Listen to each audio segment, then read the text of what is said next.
So Riot has finally revealed the changes they're going to make to many different legendary and mythic items across the board. Let's take a look at some of the items that Rengar can build and what my thoughts are on them. Now, I'm an assassin player. Assassin Rengar has always been my favorite playstyle, one-shotting people from stealth and repositioning with insane movement speed. Let's start looking at the assassin items first. The thing I'm looking forward to most this patch is definitely going to be the new Youmuu's Ghostblade change. They are making it a mythic item with increased stats, while giving it a sort of Haunt energized ability that works the same as Fleet. Haunt allows you to gain stacks of spectral shards, which goes up to 100 while moving, gaining up to 50 movement speed out of champion combat. Notice how this says champion combat, which means you don't drop any stacks while clearing camps or objectives. While at max stacks, gain 10 to 20 lethality, and shards will reset to 0 4 seconds after dealing damage to an enemy champion. The mythic passive is even insane, giving you 8 attack damage on every legendary item you have, which obviously synergizes really well with Rengar. This mythic is absolutely bonkers, and it's what all Rengar should be building if they want to go assassin. Now you're probably wondering, what? Ghostblade is now your mythic? What about Duskblade? Well, they made it They removed the bonus damage you get when you attack someone, on top of replacing the stealth on kill for untargetability on a 10-second cooldown, which does not reset on kills. The Night Stalker ability is horrible for Rengar because your Q is not technically considered an ability, it's considered an auto attack, so you don't even benefit from the 15% damage bonus. On top of that, the bonus damage scales on targets missing health, which isn't useful for Rengar since you're going to be throwing your abilities at squishies with 100% health and not when they're low. So RIP Duskblade, you'll be missed. Another major change was for Prowler's Claw, which no longer is a mythic item and it has a new effect. They completely removed the dash and instead replaced it with bonus damage on your next attack after you leap or exit stealth on a 5-second cooldown. On top of this, you also slow the target by 99% for 0.5 seconds, which is actually extremely useful if you're trying to stick onto champions that can kite or have peel. Later in the video, I'll talk about when I think you should build this item. Now let's look at the glorious mythic Infinity Edge. It's the biggest stat stick in the world, but considering it's now a mythic, I don't see myself ever buying this item on Rengar anymore, since you're going to be rushing Ghostblade or Eclipse anyways, and there's just no room in the build for Infinity Edge anymore. Maybe in a perfect world you could sell your utility items late game for straight raw damage, but even then I don't think that's going to be worth. Now enough of the mythic items, let's look over some of the legendary items that they reworked. Let's start with the dearly missed Statikk Shiv. This item used to be good on Rengar when it was 2600 gold and you would just AoE shock people to death, and it was also useful for split pushing, but honestly I think 3000 gold is a bit too much, and some of the other reworked legendaries just seem way more appealing for Rengar, so I don't think Statikk Shiv will be good for Rengar, unfortunately. Stormrazor has been complete dog for the longest time, but they've finally shown it some love, giving it an upgrade. This item is really crazy, and I think Rengar will want to build this item in most games. The shock damage scales off your AD and deals magic damage, and it also gives you 45% movement speed for 1 second. Imagine, you have Ghostblade, Lucidity Boots, Stormrazor, Fleet, and Relentless Hunter, and like, I don't know, Homeguard or something, and you're going to be flying around the map at Mach 10, one-shotting everyone you touch.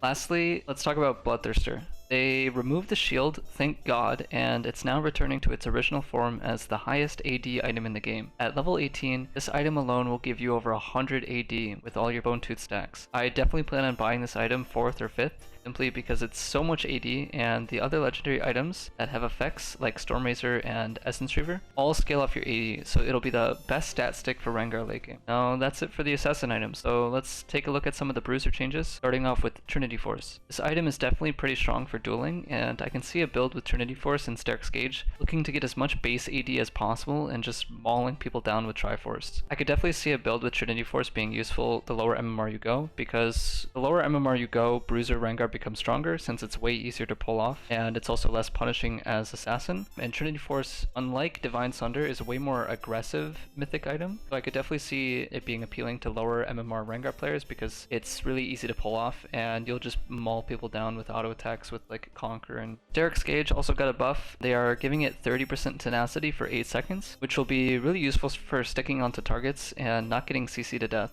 I'd only build this item in combination with Trinity Force. Divine Sunder lost some of its pen and percent health damage, but now it has increased AD. This overall is a pretty big nerf. I don't really think this item will be that good on Rengar anymore. Goredrinker received higher mythic HP, which is pretty nice. If you plan on going Bruiser, I'd probably only consider Goredrinker or Trinity Force. I don't think Divine Sunder cuts it, but maybe I'm wrong. I've been wrong in the past, misjudging items, but this is just my first initial thoughts. Also, before I talk about what my build is going to look like, they are making it so that you get home guards at 14 minutes instead of 20, which will feel incredibly smooth transitioning from early to mid game. They are also lowering the initial spawn time of the blast cones over the river walls from 5 minutes to 9 minutes, so keep that in mind if you're trying to gank either top or bottom. Now let's talk about what I plan on building. My builds always change, so make sure to keep up to date by checking my OPGG, or maybe I'll make a more updated build guide in the future. But when this patch comes out, I'll be rushing Ghostblade first item. It's simply too strong on paper, and it's probably going to get nerfed. Essence Reaver second. This item is incredibly cheap, gives you a ton of damage, and most importantly, gives you a ton of CDR, which is incredibly useful early to mid game for like spamming your ult and getting your abilities off. Third item will probably be Lord Dominik's in most games,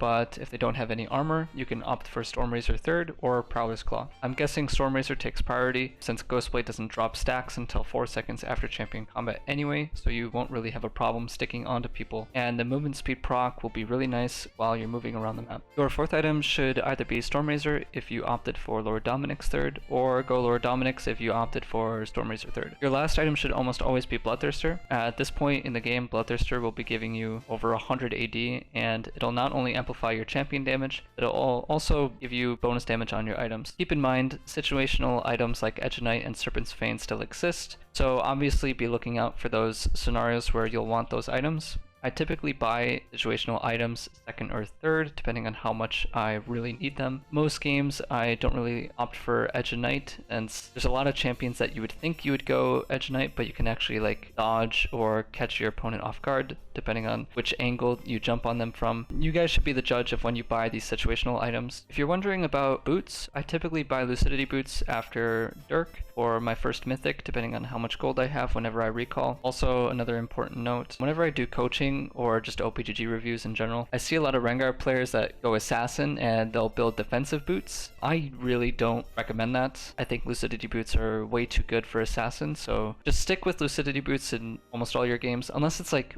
really obvious, like they have 5 AD and you want Tabby, or they have like super hard crowd control and they're all AP, then Mercs can be good, I guess, but I wouldn't really think about this too much and just stick with Lucidity boots.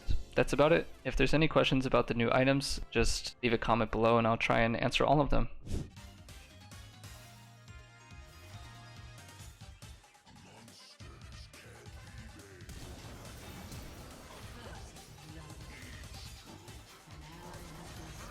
It's broken.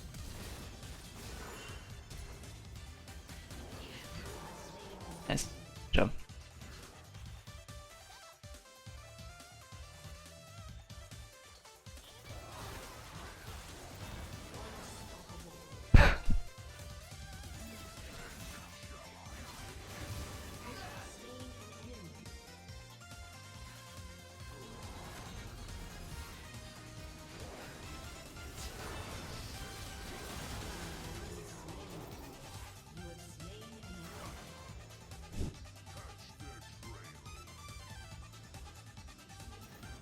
.830 movement speed.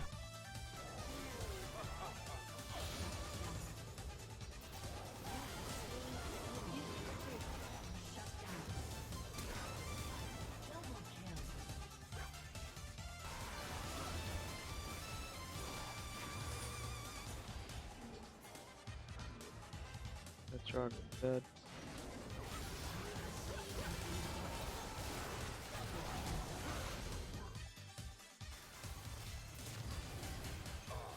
Okay, good.